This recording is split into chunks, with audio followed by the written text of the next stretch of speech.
On va parler de formation, d'insertion. Au sortir de l'école ou d'une formation, qu'est-ce qu'on peut faire? Quelle activité on peut avoir? On en parle dans Causement Réunionnais.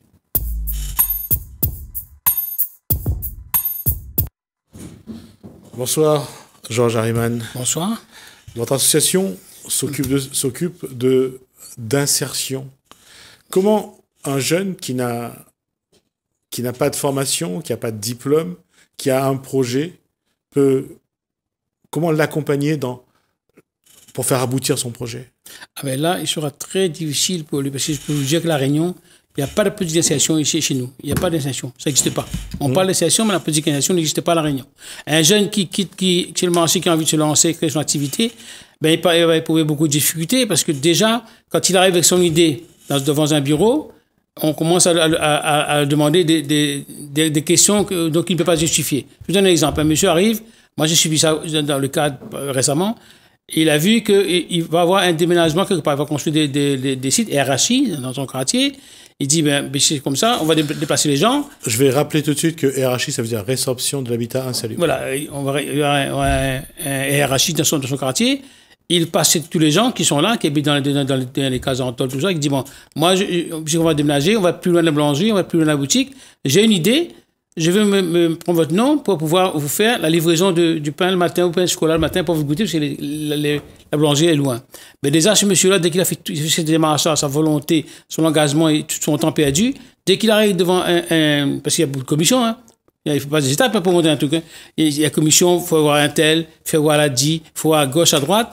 À la fin, quand il arrive au dernier bureau, il n'a plus envie d'ouvrir. Parce qu'il est tellement découragé, on est tellement cassé. On demande des choses incroyables. Combien il livre de pain, combien il va avoir, combien il va recevoir, alors qu'il n'a même pas commencé son activité. Et ça, c'est un des cas. Et les gens se cassent les dents là-dessus. Il y a trop de bureaux pour pouvoir aider un jeune à aller de l'avant. Georges Harriman, il y a une chose quand même qu'il faut qu'on soit honnête, c'est que ce que demandent les institutions, ce que demandent les administrations, c'est quand même quelque chose qui ressemble à ce qu'on appelle souvent un business plan.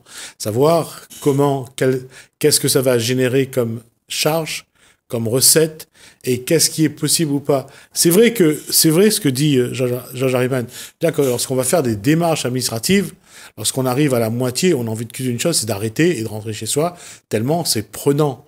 C'est fatigant d'avoir à remplir des documents, d'avoir à toujours justifier. C'est pénible. Mais malheureusement... Non, mais il y a une limite. Il faut apporter la souplesse à ça. Parce que c'est pas possible. Quand quelqu'un a envie d'aller de l'avant, c'est un humain qui veut s'investir, il a envie d'apporter sa contribution à la société, il faut au moins l'encourager à le faire, non pas le descendre parce que il va concurrencer un tel, il va être en dehors de la loi, tu vois. Donc, au niveau de les lois appliquées, des degrés de loi, parce qu'on ne bat pas seulement avec des degrés de loi, hein. On bat sur le terrain. Parce que, pareil pour la guerre, on dit que les généraux triomphent et les soldats tombent. Hein. Et ces gens-là, sont les soldats, ils tombent parce qu'en face, il y a de fortes conglomérats politiques et économiques qui battent partout, qui bougent tout, qui défendent les gens d'avancer. Je ne vais pas dire le contraire parce que je sais que c'est vrai pour beaucoup. En tout cas, c'est ce que ressentent beaucoup. Mais il y a quand même une chose, c'est qu'est-ce qu'il faudrait, comment faire en sorte qu'il y ait un suivi pour que la personne qui souhaite créer son emploi, son activité, rentre quand même dans un cadre, parce que on peut pas passer à côté du cadre comptable, du cadre fiscal. La première démarche à faire à la personne, il faut laisser expérimenter son projet. Qu'il expérimente une durée de 1 mois, 2 mois.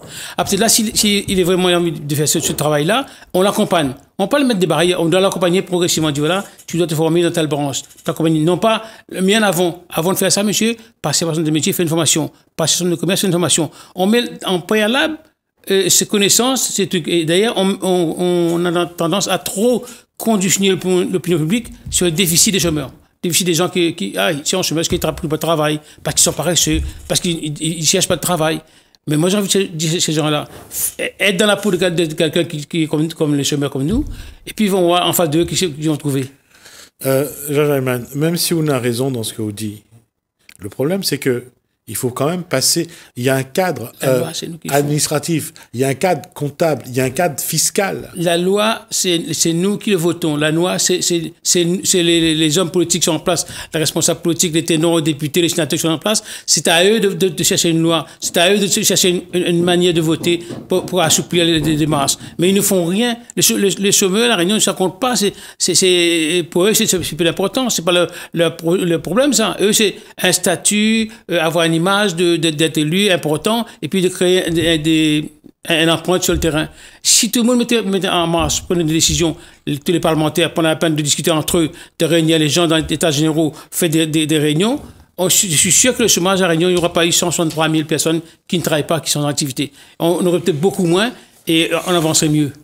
Alors, alléger les démarches pour créer une entreprise. Pas tout à fait entreprise, je dirais plutôt activité. Un chômeur n'est pas en position de créer une entreprise. C'est plus compliqué l'entreprise. L'activité, c'est un savoir-faire qu'il met en place. C'est une connaissance qui va sur le terrain. Il y a les couveuses. Les couveuses, c'est encore un truc en plus. On fait que ça. On crée des strapontins pour que les chômeurs cheminent tout ça pour arriver. Pourquoi une couveuse? Moi, j'ai envie de créer quelque chose. J'ai fait mon truc chez moi. Je vais voir mon entreprise, ça marche quelqu'un, mes clients. Et puis, j'ai fait mon papier chez moi. Pourquoi aller voir une couveuse? Il faut les payer encore une partie sur le rentabilité. Tout ça, c'est un truc mis en marche. Comme aujourd'hui, un chômeur de travail, qu'est-ce qu'on fait? On fait job d'étine. Vous pensez qu'en 2 minutes, autour d'une table, un patron va faire confiance à quelqu'un? Il va donner l'information, il va aider, mais pas de ton emploi, il va pas dire n'importe quoi. Le job dating, généralement, c'est juste pour une prise de contact. Mais après, il donne des informations, c'est tout. Après, si jamais ça intéresse, le patron rappelle. C'est pas un musée, la galerie, ça, on a envie de faire ce marketing sur l'entreprise, faire un peu de publicité pour l'entreprise, alors on fait un job dating avec les journaux, la presse. Ah, on a donné la marque de l'entreprise et mis en avant, mais le chômeur n'est pas gagnant, hein. Il est pas gagnant parce que il y a 10 000 qui viennent, il y a 50 qui trouvent une information. Donc, il faut arrêter de raconter des conneries, quoi. Bon. Jean-Jean Riemann, mais comment faire fonctionner la structure que vous dites pour que le chômeur puisse créer son activité et son emploi en respectant les lois de la République? C'est les lois, l'interdit de travail. C'est les lois qui le bloquent. Pourquoi respecter les lois que ça se bloque? Il faut peut-être faire une façon de changer les lois, puisque c'est les lois qui le bloquent. Il ne peut pas faire ça parce qu'il concurrence M. tel. Il ne peut pas faire ça parce que ça gêne. Non, c'est les lois qu'il faut changer. Dans ce cas, est-ce que Jean-Jean Riemann et les chômeurs dont il parle sont prêts à porter un projet de loi à l'Assemblée nationale pour modifier justement les lois actuelles? Vous savez, ça fait 35 ans que j'essaie d'initier des idées auprès de ces responsables politiques que vous parlez là. D'abord, pour porter une loi, il faut quelqu'un devant qui vous accompagne, un député ou un sénateur, un parlementaire qui vous accompagne. Mais ces parlementaires n'ont rien à foutre de nous.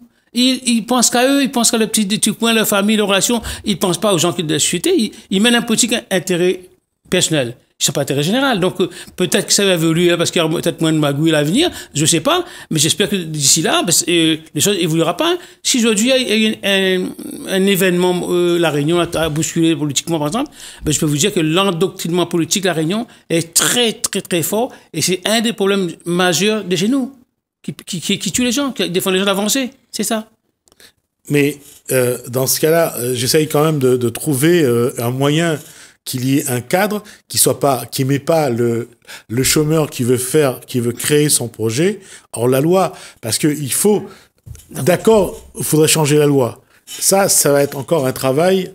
Assouplir, je ne dis pas changer, assouplir les lois.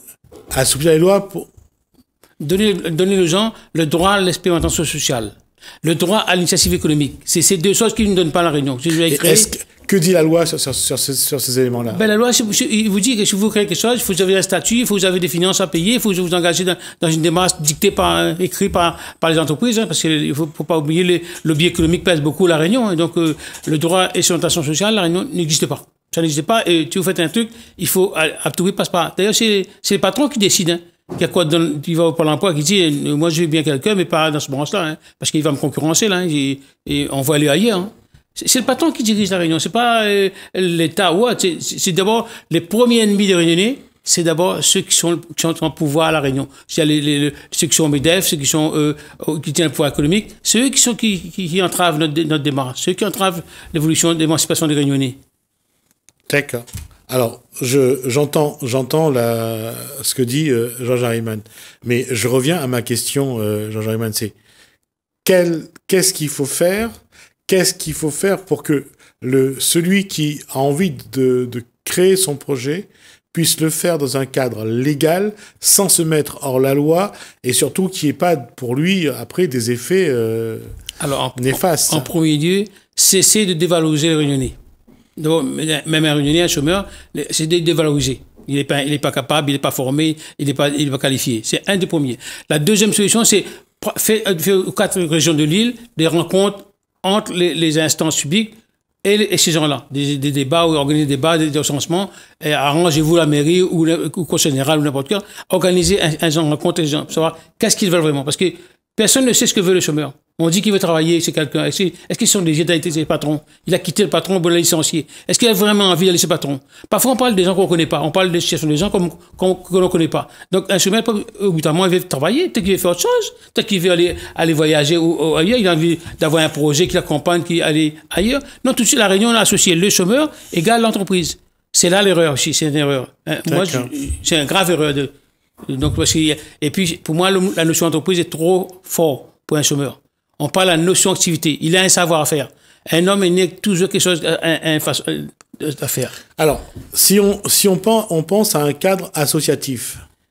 Pourquoi pas? Ça a existé, pourquoi pas? Écoutez, je connais les hôpitaux, je connais des grosses entreprises à Réunion qui ont commencé par là, maintenant qui couvrent la Réunion.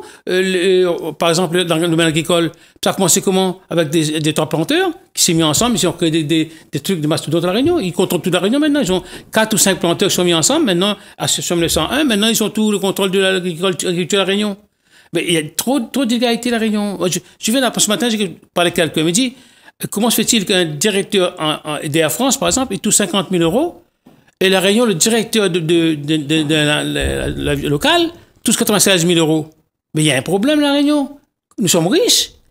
96 000 et 50 000 euros, vous vous rendez compte? Et Air France par rapport à la Réunion?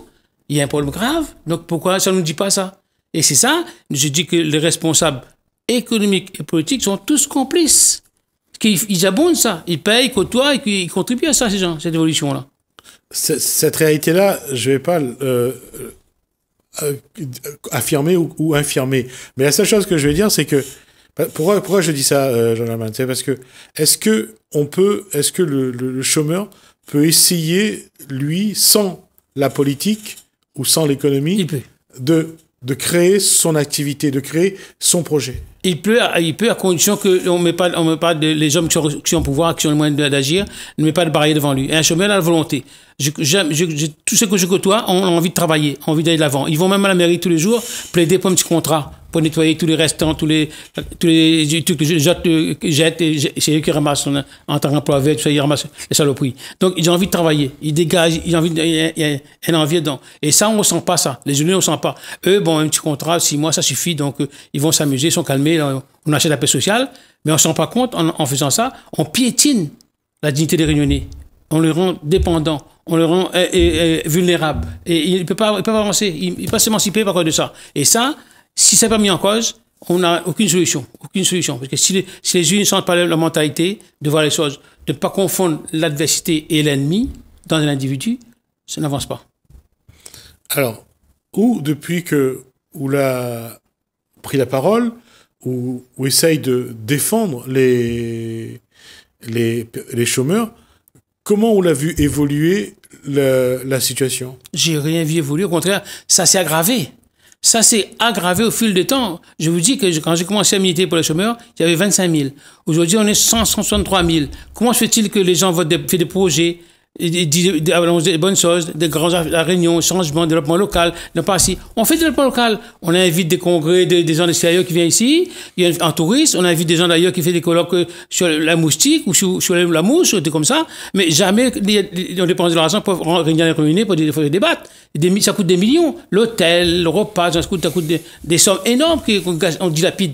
Les collectivités dilapident parce qu'ils organisent ça. Invite des gens gratuits, inviter des campagnes touristiques, des journalistes de tout pays à venir voir la Réunion, aller voir les gens mendier, aller voir les gens traîner au bord des rues. Ça c'est la politique de nos élus. Il faut peut-être évoluer. Ils ont besoin de changer de mentalité. Hein. Sur ce point-là, quoi vous veut proposer? Moi, il veut proposer un bouleversement. On veut que les gens qui sont dans l'activité forestière actuellement retrouvent au moins une dynamisme, une envie de vivre décemment et qu'on l'accompagne, qu'ils deviennent des acteurs productifs et non pas des acteurs passifs comme c'est actuellement sur le cas.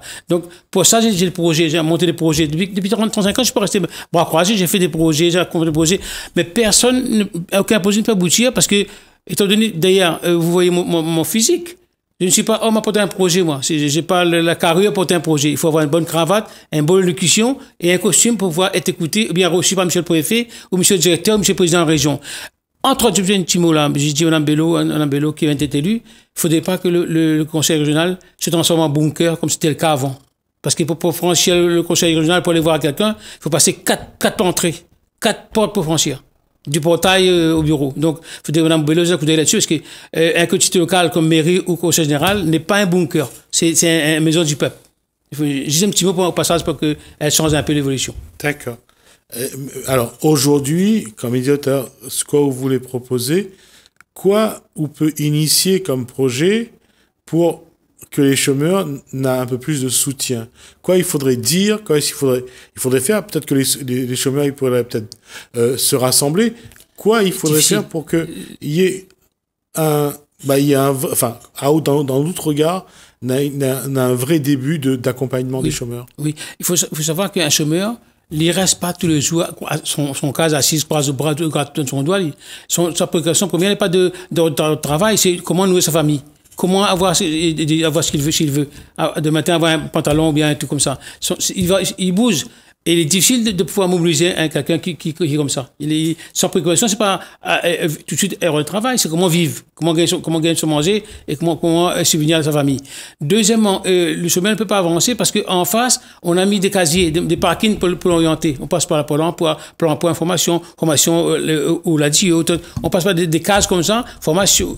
Il revient à zéro. Il fait une formation aujourd'hui. De matin, il passe au moins 2 ans, 3 ans, la formation qu'il a fait est plus valable. Il recommence la formation. Ça enchaîne comme ça. Donc, on est en train de mettre en instaurer la Réunion un système de gens juste à passer dans le secteur formation. D'ailleurs, la région, je me souviens bien, il y a eu 3 millions ou 35 millions de francs qui étaient accordés à la région dans le cadre du PRIC, Programme régional de compétences, qui n'a pas été utilisé.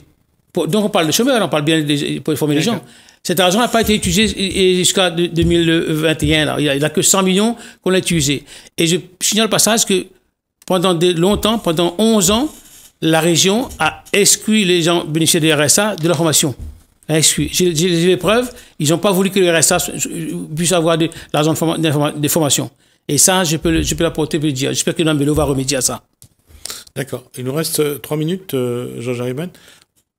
On aura l'occasion de revenir là-dessus. On aura l'occasion de... Merci d'avoir accordé la question, parce que si la Réunion avait moi cette audace d'accorder la parole à des gens comme moi, ben on avançait loin, on était loin aujourd'hui. Mais avec, vous savez que toute la presse n'a pas de réunion à la tête, donc c'est pour ça que ça bloque, quoi. Quoi déjà il faudrait faire? Est-ce qu'il faudrait aussi amener le chômeur à changer un petit peu de comportement dans la façon qu'il a de porter son projet? D'abord, il y a 2 choses. Ouais. J'ai déjà dit, je répète. Il y a les chômeurs et il y a les demandeurs d'emploi. C'est pas la même chose pour moi. Alors, les chômeurs, c'est quelqu'un qui a déjà travaillé, qui a contribué à la vie économique, qui a payé des charges, qui a fait un travail et qui est licencié temporairement, par contre. Et un demandeur d'emploi, c'est quelqu'un qui est sans diplôme, qui a défait des formations, qui n'a jamais travaillé, qui cherche un emploi dans l'entreprise, il demande un emploi. Donc, quand on met les deux mêmes paniers, il y a un mélange. Donc, pour moi, il faut d'abord départager les deux pour savoir qui est chômeur, qui est demandeur d'emploi et travailler là-dessus. Alors, on parle de qui? Des chômeurs ou des demandeurs d'emploi? Il parle des chômeurs, parce que moi, des demandeurs d'emploi, il y en a qui sont assez instruits, qui ont des diplômes, qui veulent aller ailleurs, voyager, bouger. Mais un chômeur à La Réunion, je connais des amis à moi, qui depuis 3, 4, 5 ans, 6 ans des fois, ben, un petit clé revient, il travaille au noir, tout ça, et tout ça est toléré, quoi. J'aurai l'occasion peut-être demain, un autre jour, faire part de ce que je vais vivre avec les gens qui sont chômeurs, mais qui fait plus d'argent que quelqu'un qui travaille. Oui, le travail au noir. On en parlera le moment venu. Mais est-ce que c'est pas, juste une parenthèse, est-ce que c'est pas voulu justement qu'il y ait du travail au noir pour que les entreprises ne payent pas de charges? Tout son bonheur. Vous savez, un chômeur, lui, comme un aiguille à coudre, lui. Hein. L'aiguille à coudre fait des beaux vêtements, il coude, il fait des stylistes, il fait des modèles, tout ça, ils sont riches. Et l'aiguille à coudre reste tout nu. Le chômeur, pareil, il reste tout nu. Il enrichit le monde, la formation, il enrichit les bureaux, Pôle emploi fonctionne, tout ça, et lui, il a rien, lui. Hein. Donc, il reste toujours tout nu. Quoi. Donc, voilà, c'est un chômeur égal à une aiguille à coudre. Et dans ce cas, quel comportement le chômeur doit avoir? Parce que, ou dit au chômeur, il faut pas, il travaille au noir, mais s'il y a besoin d'argent, il a besoin de payer, il faut comprendre à lui qu'il a besoin de gagner. D'abord, le travail noir, il n'est pas tout seul le chômeur qui fait, il y a un complicité. Hein. Le patron aussi paye. Hein. Ouais. Le patron, il tolère, parce que quand quelqu'un vient le voir, il dit, ouais, ben, t'inquiète pas, mais fais-moi ça pour moi, tu mets une petite monnaie, mais je vais pas, ben, lui, il est complice. Hein. Il sort par contre, il est complice. Il se creuse lui-même, le patron, parce que lui-même, il se crée des concurrents. Pour lui-même, pour l'entreprise. Ouais. Parce qu'une entreprise, s'il fonctionne, il faut des gens. S'il n'y a pas de gens, il ne fonctionne pas. Donc, quand vous mettez quelqu'un dehors à la porte, alors qu'il est qualifié depuis 15 ans, il fait un boulot, mais c'est sûr qu'il va le faire ça quelque part. Hein. C'est la concurrence pour vous. Et il connaît tous les clients, quoi. Il a la clientèle toute là. Hein. Donc, tout ça, il faut prendre en compte. Il y a tout des aspects qui n'est pas pris en compte. Moi, j'aime bien tous ces hommes en face de moi, ces intellectuels qui réfléchissent, tout ça à la réunion, qui viennent. Moi, j'ai la preuve, depuis 35 ans, j'ai monté de dossier, tout ça, pour dire que ce qu'ils disent, les côtés de la plaque, ce qu'ils disent, c'est un moyen d'endormir les gens, de mettre du chloroforme les gens. Et ça continue, ça ne s'arrête pas tous les jours. Et en plus, ils mettent des barrières en place pour que les chômeurs puissent parler. Vous voulez que l'agriculture? Ah ben attendez, là, ça fait, il n'y a pas de terrain. J'ai connu un cas, un gars qui cherche un terrain pour travailler dessus. Il n'a pas le droit d'un terrain à la Réunion. Par contre, je connais quelqu'un d'autre qui était en relation avec moi, qui habite en France, qui a acheté un terrain à la Réunion, qui arrive bientôt, qui va occuper. Est-ce possible ça? Moi, je demande un terrain à la Réunion, je n'ai pas le droit parce que je correspond à la liquide. Mais ceux qui étaient en France, je ne sais pas qui fait, il arrive, il achète terrain, il fait des bio, il fait la biologie. Et légumes bio, c'est bizarre, non? Il y a aussi les relations qui jouent tout parfois. Ça, c'est vaste. Georges Harriman, on arrive à la fin de l'échange. On va se revoir régulièrement pour aborder cette situation des chômeurs à La Réunion. Et on verra un petit peu si on peut trouver, dans les échanges, on peut proposer quelques solutions. Si, des propositions, on en a. Mais là, c'est pas le moment, quoi. D'accord. Ben, on fera à la rentrée, on commencera donc à mettre à donner quelques solutions pour voir s'il y a des gens qui y adhèrent. Merci à vous. Merci Georges Harriman. Merci à vous de nous avoir suivis. Merci Hélène. Merci François. Je vous dis à bientôt.